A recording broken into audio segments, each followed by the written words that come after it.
kutwa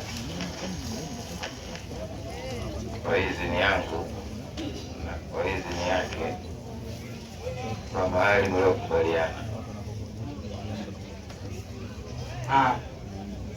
Nimemoa Faiza Kudra kwa idhini yake na kwa idhini ya wali wake kwa mahali tuliokubaliana.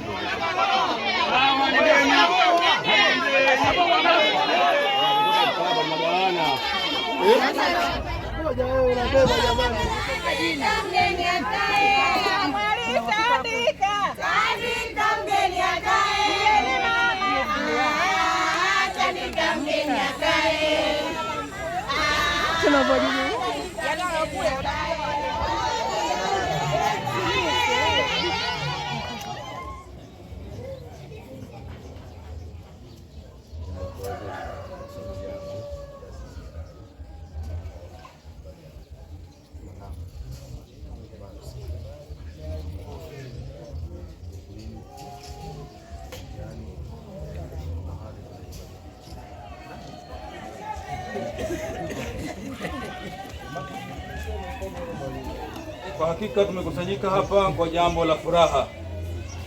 Ni jambo ambalo limetukusanyisha hapa, ni jambo la furaha.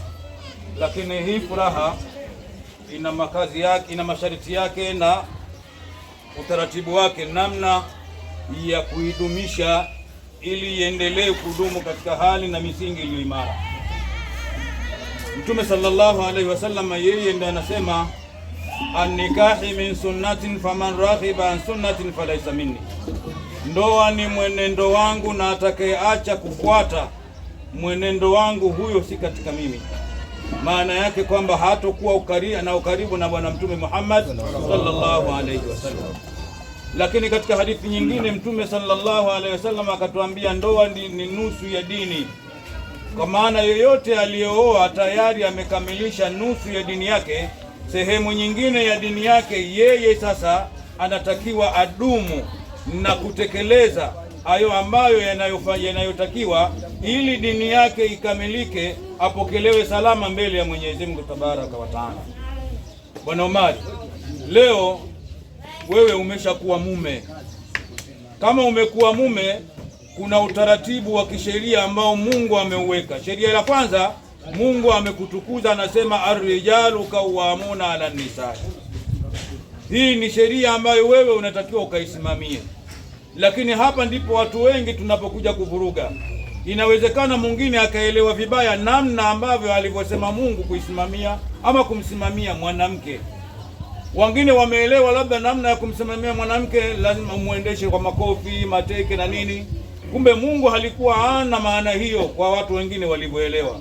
Lengo la Mungu kwamba unapotoka hapa na mke wako, nenda kamsimamie ibada yenu, nenda kasimamie makulaji yake, mavazi yake na hata maumwaji yake pia.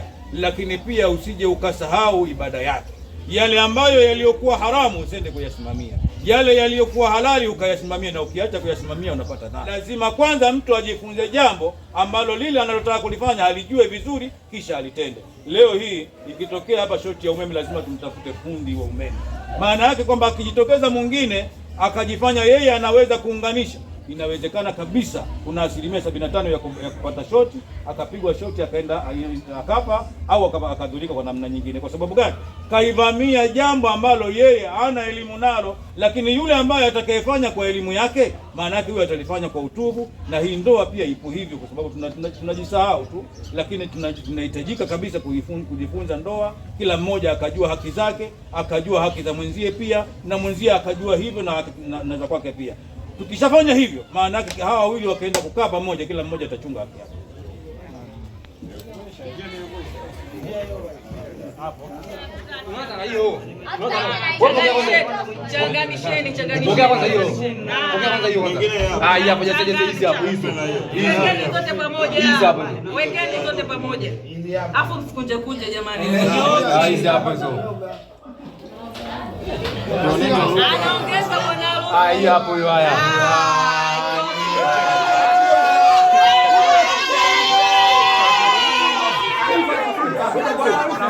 Jamani, hapo